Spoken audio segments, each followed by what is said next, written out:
as coisas elas estão todas relacionadas, né? Junto com o movimento da reforma sanitária, lá baseado no Foucault, etc., veio um movimento antimanicomial, que, de novo, jogou fora a criança junto com a água do banho.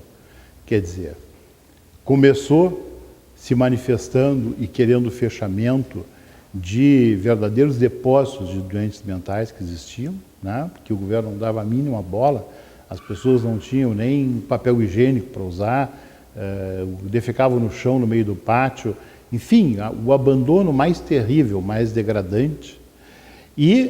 Mas andaram daí não para o fechamento desses manicômios, desses enjaulamentos de pessoas doentes mentais incuráveis, porque foram doentes mentais desde um momento em que não havia tratamento medicamentoso para isso. Foi preciso a medicina evoluir muito para que hoje as pessoas não se tornem aquilo. Elas se tratam e não vão ser aquilo que eram os que estavam hospedados, vamos dizer assim, naqueles manicômios.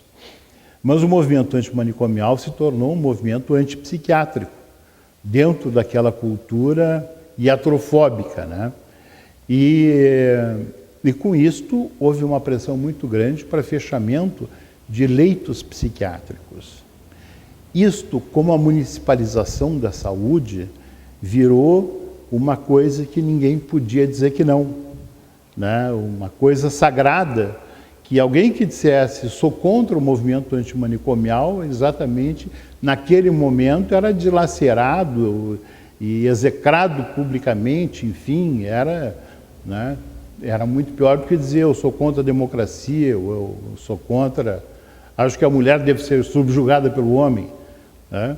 Então era uma coisa horrorosa e nós resolvemos enfrentar essas coisas e ir para a luta e mostrar, né, que isso estava causando um enorme sofrimento para as pessoas, continua causando, né, as pessoas do Hospital São Pedro que foram expulsas dentro do São Pedro pelo movimento antimanicomial, acabaram os próprios psiquiatras encontrando e identificando essas pessoas morando embaixo das pontes, porque não tinham mais vínculo com a família, gente que era doente mental há 20, 30 anos, a família nunca mais fez contato, não tinham para onde ir, mas foram expulsos, porque a ideia era tirar, né, provar que ninguém precisa ficar dentro de um hospital psiquiátrico.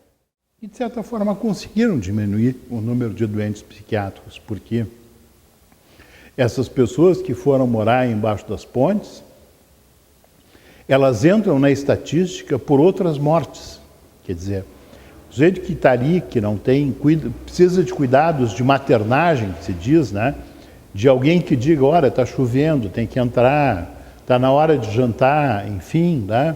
Agora vai para a cama, não dorme, não deita no chão, essas coisas. Bom, essas pessoas que foram expulsas do Hospital São Pedro pelo movimento antimanicomial, muito a ver com o Partido dos Trabalhadores, que absorveu muito e levou adiante essa ideologia, porque é uma ideologia isso. Essas pessoas ficam ali, apanham chuva, pegam uma pneumonia, morrem, são recolhidas pelo IML, pelo Instituto Médico Legal, são necropsiadas e têm um atestado de óbito dado como pneumonia. Elas não morrem como doente mental, não se apresenta a doença mental como causa do óbito. Outras andam no meio da rua, abanando, falando sozinhas, são atropeladas e entram na estatística como atropelamento, não entra como doença mental. E o sindicato encarou, mostrou o absurdo disso, foi extremamente criticado, foi extremamente pressionado, foi vaiado em todos os ambientes públicos durante muito tempo por causa disso. E nós achamos que o correto era mostrar que o caminho é outro, né? E estamos até hoje lutando, tentando mostrar que há doenças em que a internação compulsória é indispensável. Quando a pessoa tem condições de decidir se ela quer fazer o tratamento internado ou não, ela decide. Tem gente que procura o hospital psiquiátrico, muita gente que procura o hospital psiquiátrico e diz, olha, eu quero me internar, porque eu não me sinto bem, ou tenho medo, tem horas que me dá vontade de me matar, e eu tenho medo que aconteça isso, tem horas que eu tenho tal ódio do meu pai e da minha mãe, que eu quero matar eles, eu tenho medo que uma hora dessas aconteça, e pede para ser internado, isso não é nenhuma raridade. Agora, tem pessoas que perderam esta noção e se tornam perigosas para si mesmo ou para os outros, e que precisam de internação psiquiátrica. Agora, com o evoluir das doenças, o surgimento de novas doenças, como é o caso do surgimento do crack, né? Já há uma corrente muito forte na medicina que, pelo menos por enquanto, quando não se tem ainda uma medicação mais direta, com um resultado melhor, em muitos casos é necessária a chamada internação protegida, quer dizer, que a pessoa fique, que quando dá o desespero, que dá aquela fissura que o guri, o adolescente, sairia e assaltaria o primeiro na rua, ou quebraria uma vidraça de um carro para roubar um rádio, para trocar por algumas pedras de crack, que nessa altura do desespero ele esteja contido, não possa fazer isso, seja medicado, alguém converse com ele, etc., porque isso tem uma duração de minutos, né? E depois se recupera. Então, nós continuamos lutando muito por este direito, quer dizer, é possível ter um hospital geral com uma ala de maternidade, é possível ter uma maternidade, é possível ter um hospital geral com uma área de cardiologia, é possível ter um hospital de cardiologia, mas aceitam que tem um hospital geral com um setor de psiquiatria, mas não aceitam que exista o hospital psiquiátrico. Então nós temos lutado muito pela necessidade do hospital psiquiátrico, que tem características próprias, tem necessidades próprias e não é a mesma coisa que um hospital clínico.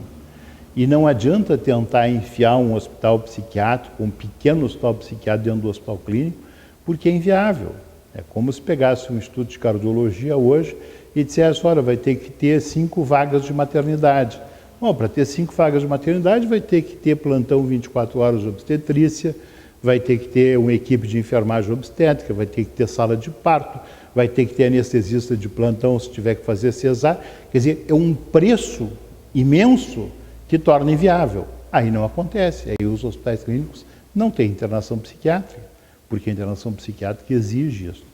Então é uma luta muito grande que nós temos, continuamos tendo, vamos continuar tendo, porque isto significa o sofrimento, a dor, e não é só do doente mental, é a dor da família, de todos aqueles que estão no entorno, né? Que a doença mental adoece a família e faz com que o grupo todo sofra muito. Aqui no Rio Grande do Sul teve uma lei específica, né? Proposta por um então deputado estadual, Marcos Rolim,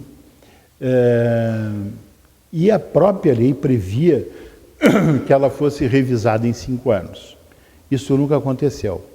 Então, neste enfrentamento que nós tivemos contra o movimento antimanicomial, nós elaboramos um projeto que se tentou apresentar, chegamos a apresentar esse projeto através de um deputado na Assembleia Legislativa do Estado e que estava prestes a ir à votação no final de uma legislatura. Quando praticamente estavam contados os votos, seria aprovado, né, o secretário Osmar Terra, essa é a notícia que nós temos, mandou uma pessoa para ir pedir aos deputados do PMDB, do partido dele, que não votassem a favor desse projeto, né? E se fez a recontagem e se viu que esse projeto seria derrotado. Então entendeu o deputado que estava manejando isso tecnicamente dentro da Assembleia Legislativa que era melhor retirar o projeto do que ir à votação e ser derrotado. Este projeto nós vamos voltar a apresentar na Assembleia Legislativa à medida em que se consegue, porque não basta convencer ou tentar convencer o legislador, é preciso que a sociedade se aperceba disso e pressione o legislador para que se consiga.